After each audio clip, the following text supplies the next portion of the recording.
Assalamualaikum warahmatullahi wabarakatuh. Kami dari kelas 1F, kelompok 7 yang beranggotakan saya Hafizah Al-Fathia dengan NPM 2513053155. Saya Anggun Daniasi dengan NPM 2513053149. Saya Dial Kurniasari dengan NPM 2513053150. Kami akan menjelaskan materi tentang tafsir historis Pancasila dengan mata kuliah Pancasila.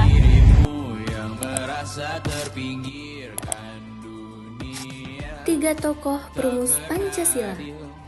Pancasila pertama kali dirumuskan pada sidang pertama BPU PKI, yang mana dalam sidang tersebut ada tiga tokoh yang memberikan usulan atau rumusan dasar negara. Yang pertama ada Muhammad Yamin, yang mana rumusan tersebut ia sampaikan dalam pidatonya pada 29 Mei 1945. Beliau menyampaikan rumusan secara lisan dan secara tertulis. Yang kedua ada Dr. Supomo.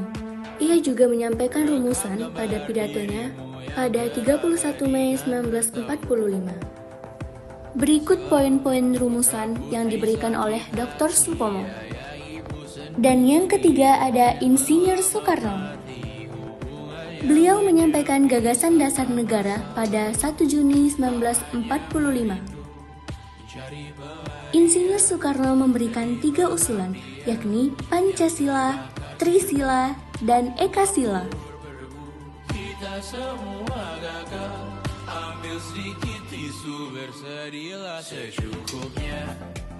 Setelah melalui beberapa proses persidangan, Pancasila disahkan pada sidang PPKI pada 18 Agustus 1945. Selanjutnya, Pancasila disetujui dan dicantumkan ke dalam pembukaan Undang-Undang Dasar 1945 sebagai dasar negara Indonesia yang sah.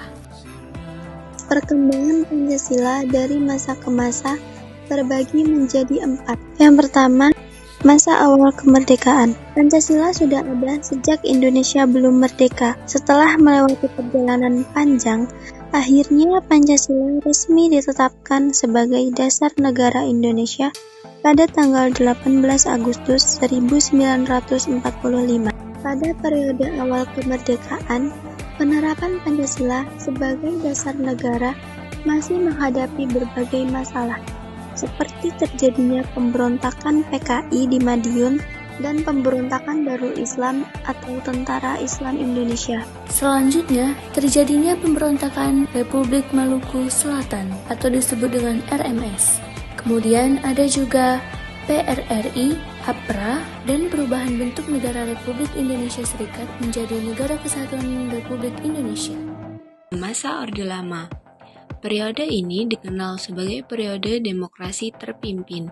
Pada periode ini terjadi pemberontakan PKI pada tanggal 30 September 1965 yang dikenal dengan G30 SPKI.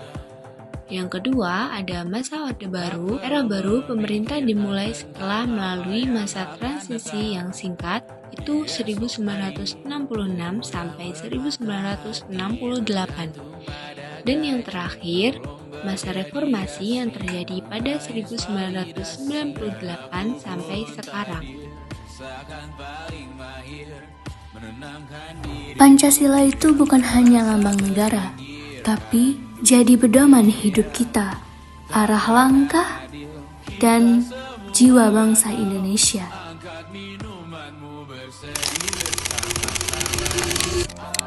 Sekian video dari kami. Mohon maaf jika ada kesalahan dan kepada Allah kami memohon ampun.